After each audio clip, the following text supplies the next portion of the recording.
Se retrouver sur les étals des boutiques exotiques, près du poisson, de la viande, du manioc, alors qu'elles valaient des millions de dollars autrefois. Salut, c'est Dorcas. Bienvenue pour une nouvelle vidéo.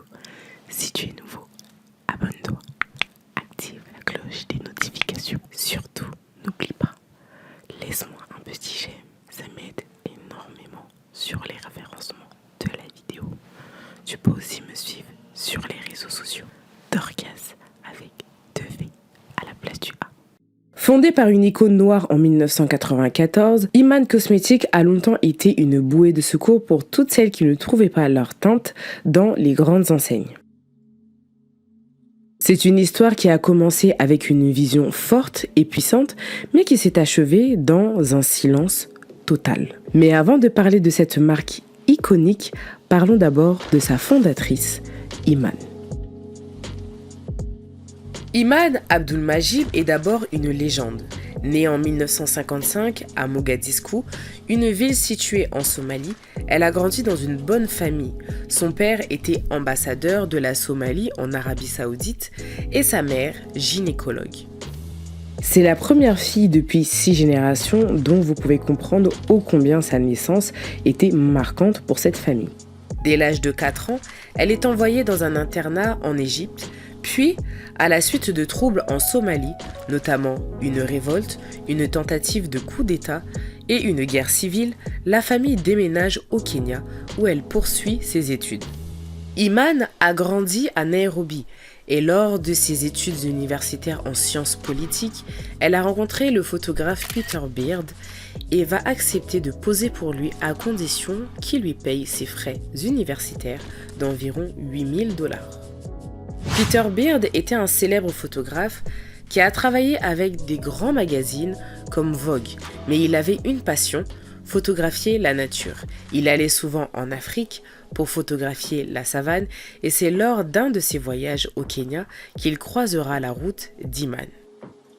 C'est donc grâce à ce monsieur qu'elle va devenir l'un des premiers modèles noirs à défiler sur des podiums internationaux. En 1975, elle a signé avec l'agence Wilhelmina, puis a fait ses débuts dans Vogue dès 1976, où elle apprend sur le tas. En 1979, elle devient la première femme noire à faire la couverture d'un magazine de mode américain, devenant muse de créateurs tels que Versace, Yves Saint Laurent et Calvin Klein. Une beauté époustouflante et une allure royale. Mannequin ? Oui, mais très engagée. Notamment dans le côté contractuel du monde du mannequinat où il y avait énormément d'inégalités, des contrats sous-payés pour les mannequins avec des traits physiques en dehors de la norme de l'époque. Elle a été parmi les premiers modèles à refuser certains contrats qu'elle jugeait pas assez payés. Loin des podiums, elle a fait aussi ses débuts dans le cinéma, faisant des passages TV, et on l'a même aperçue dans le clip Remember Time de Michael Jackson dans le rôle de la Cléopâtre. Après 14 ans de carrière active, elle s'est retirée du mannequinat en 1989, mais avec un lourd fardeau dans le cœur. Derrière les podiums, les couvertures magazines, elle faisait face aux problèmes que toutes les femmes noires de l'époque avaient. Aucun maquillage n'était adapté à sa carnation. Elle racontait souvent comment, sur les défilés, les maquilleurs la laissaient se débrouiller toute seule. Elle devait ramener son propre fond de teint, souvent un mélange qu'elle fabriquait elle-même. Et c'est là qu'elle a flairé un marché prometteur des cosmétiques pour les femmes noires et métissées. Imaginez-vous être l'un des visages les plus connus du monde et devoir fabriquer votre propre base de maquillage à chaque séance photo ou à chaque défilé. En 1994, Iman décide de passer à l'action. Un problème égale une solution. Elle ne va plus attendre que les grandes marques se réveillent. Elle crée Iman Cosmetics, une ligne pensée spécialement pour les peaux foncées et pas seulement une ou deux teintes, non. 16 teintes dès le début pour les tons et les sous-tons de la peau noire. C'était du jamais vu, là on était vraiment à la genèse du maquillage pour les femmes noires. Elle est rentrée sur un marché qui était totalement vide avec une proposition audacieuse, Les femmes noires méritent du luxe, de la qualité et de la diversité. Très vite après le lancement, c'est un succès, les ventes explosent et dès la première année, le chiffre d'affaires compte près de 24 millions de dollars. Iman Cosmetics devient la référence de maquillage pour les femmes noires aux États-Unis, en Afrique et aux Caraïbes. La marque est arrivée aussi en Europe, mais elle s'est implantée d'une toute autre manière. À cette époque, c'était littéralement l'unique marque grand public qui nous considérait pleinement. En parallèle, elle s'est engagée auprès d'associations comme Keep a Child Alive, aide aux enfants victimes du sida et milite contre le racisme et l'inégalité de rémunération dans le monde de la mode. Mais voilà, dès le début des années 2000, les choses ont commencé à changer. L'an 2000 a été le théâtre d'une transformation mondiale qui s'est faite rapidement et en profondeur. Et ça, dans divers domaines, la technologie, l'économie, la géopolitique, la culture et les modes de consommation. Plusieurs causes, inégalités, injustices que l'on ne défendait pas hier ont été mis au devant de la scène comme le body positive, le féminisme et le fameux mouvement Black Lives Matter. C'est avec cet élan que les industriels ont remarqué ce marché de la beauté pour les femmes noires. Et ce marché autrefois vide, qui n'intéressait personne, s'est transformé. De nouvelles marques ont vu le jour et surtout les grandes enseignes ont commencé enfin à s'intéresser aux peaux foncées. Black Up a éclaté au même moment en Europe, la vidéo est juste ici. MAC a élargi sa gamme et des marques un peu plus typées comme Lancôme, L'Oréal, Estée Lauder, Maybelline ont lancé des fonds de teint plus foncés. En 2017, on a vu l'énorme arrivée de Fenty Beauty qui a redéfini complètement les standards avec plus de 50 teintes sur un seul modèle de fond de teint. Mais Iman Cosmetics, pas de nouvelles et la marque ne bouge pas. Aucun vrai rebranding, très peu d'innovation produit dans un monde où la beauté et l'innovation vont de pair.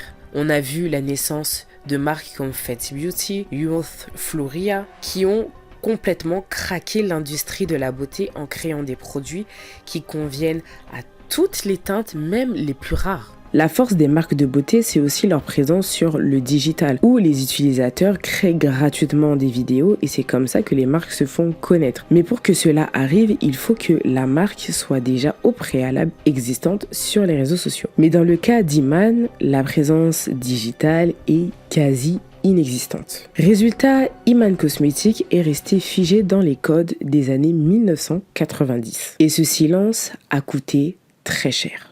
Ne jamais dialoguer avec sa clientèle ou le manque de transparence avec son public détruit une marque. En 2012, Iman vend sa marque au groupe J. Manuel Beauty, fondé par le célèbre make-up artiste J. Manuel, que vous connaissez sûrement. Il était directeur créatif dans Top Model USA aux côtés de Tyra Banks.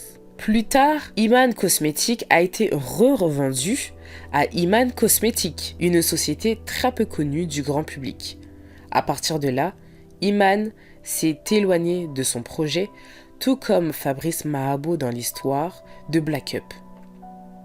Tout ce que je viens de vous raconter, ni Iman ou un membre de l'équipe n'a jamais communiqué sur le sujet. Donc la marque passait de main en main sans que la clientèle ne soit informée. Après le départ d'Iman, et devinez quoi? Comme d'habitude, quand le visionnaire quitte le navire finit par couler. La marque a commencé à disparaître petit à petit des rayons. Moins de visibilité, moins de stock, moins de communication, problème de positionnement.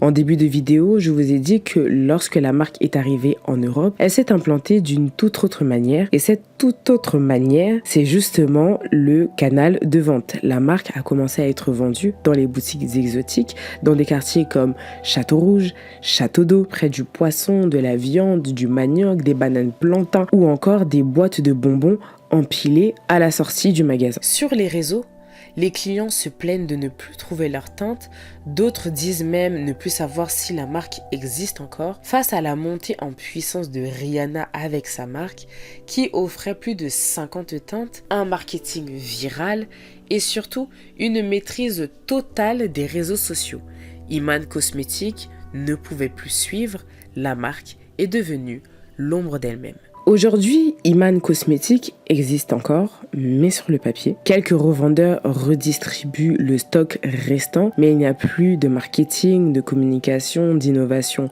produit. Bref, la marque est devenue complètement silencieuse. C'est triste à dire, mais aujourd'hui, la marque n'est plus qu'un vestige du passé, d'une époque qui est complètement révolue. Et le plus douloureux dans tout ça, cette chute ne vient pas d'un mauvais produit. Non, pas du tout.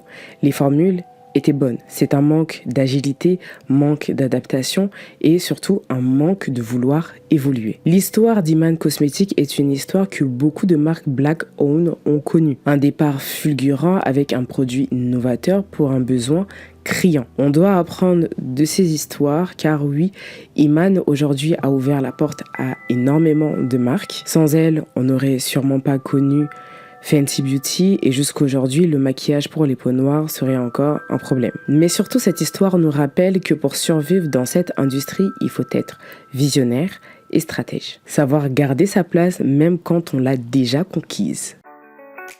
Si cette vidéo t'a plu, like, commente, partage et surtout abonne-toi. Dis-moi en commentaire si cette série sur les marques Black-owned et leurs catastrophes t'ont plu. On se voit la semaine prochaine à la même heure, 18h. Bye bye!